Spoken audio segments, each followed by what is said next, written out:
আমরা মুসলমানের এত লক্ষ কোটি যুবক মরে যাই নাই, আমরা হারিয়ে যাই নাই। আমরা আমাদের মজলুমের রক্তের বদলা চাই, আমরা মোমেনের রক্তের তাজা খুনের বদলা চাই।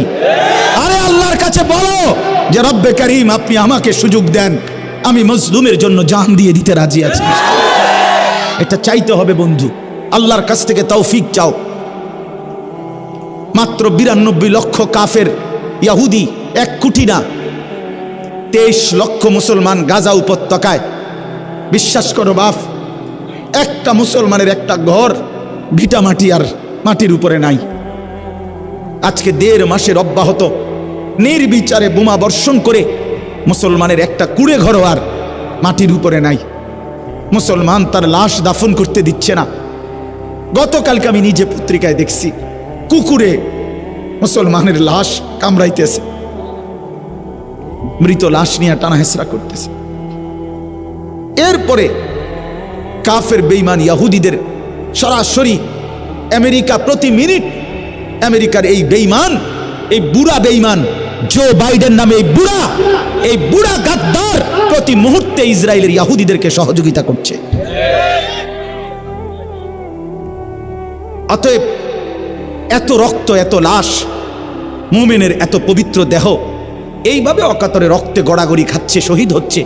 এরপরেও কি আমাদের ফিরবার সময় হয় নাই?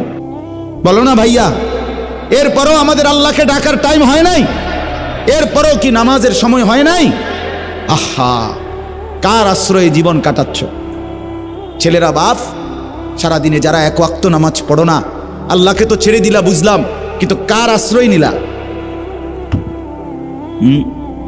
ঠিক আছে, ধরে নিলাম তুমি আল্লাহকে ছেড়ে দিছো, আল্লাহকে পছন্দ হচ্ছে না, আল্লাহ তোমার লাগবে না, আচ্ছা বুঝলাম। তো এরপরে কার থেকে নিরাপত্তা নিবা? কে নিরাপত্তা দিবে? সারাদিন সারা রাত মোবাইলে 2 আঙ্গুলে টিপ্পা উলঙ্গ ছবি যে দেখো, নারীর ছবি যে দেখো বন্ধু, আল্লাহকে তো ভুলে গেলা। এখন কার আশ্রয়ে, কার নিরাপত্তা নিলা?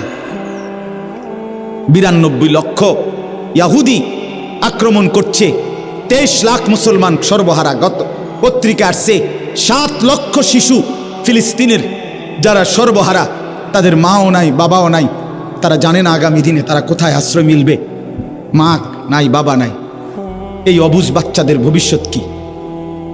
এই যে ওই যে বাচ্চা দেখেন ওই ভাইয়ের কোলে, 1 মিনিট যে বাপ তার সন্তানটাকে বুক ছাড়া করতে চায় না। আমারও তো একটা 2 বছরের মেয়ে আছে, যতক্ষণ বাসায় থাকি আমার বুকের কাছে, কোলের কাছে থাকে। তাহলে এই 2 বছরের, 3 বছরের, 7 বছরের এই বাচ্চাগুলো, তাদের আশ্রয় কোথায়? তাদের মায়ের কোল কোথায়? তাদের বাবার কোল কোথায়? তারা আগামী দিনে কিভাবে বড় হবে? এজন্য বন্ধু, ফেরার টাইম হয়েছে, আমরা ফিরতেই হবে। আমাদের আল্লাহর সাথে আমাদের সম্পর্ক বাড়াইতে হবে। আমরা আল্লাহর সাথে চুক্তিবদ্ধ হইতে হবে যে আল্লাহ, আমরা জীবন দেব, আমরা জান দেব, আমরা মাল দেব। আল্লাহ তাআলা বলেন আমি বিজয়ও দেব, জান্নাতও দেব, দুটোটাই দেব। এই আয়াত শুনেন, কোরআনুল কারীমের মধ্যে 11 নম্বর পারা, 9 নম্বর সূরা, সূরায়ে তাওবার 111 নম্বর আয়াত। আল্লাহ তাআলা বলতেছেন, ইন্নাল্লাহা আশতারা মিনাল মুমিনিনা আনফুসাহুম ওয়া আমওয়ালাহুম বিআন্না লাহুমুল জান্নাহ। আল্লাহ তাআলা বলে, নিশ্চয়ই আল্লাহ সমস্ত মুমিনদের থেকে কিনে নিয়েছেন তাদের জান এবং মাল। তাহলে আল্লাহ হলেন ক্রেতা, আমরা ইমানদাররা হলাম বিক্রেতা। আমরা বিক্রি করতে চাই জান এবং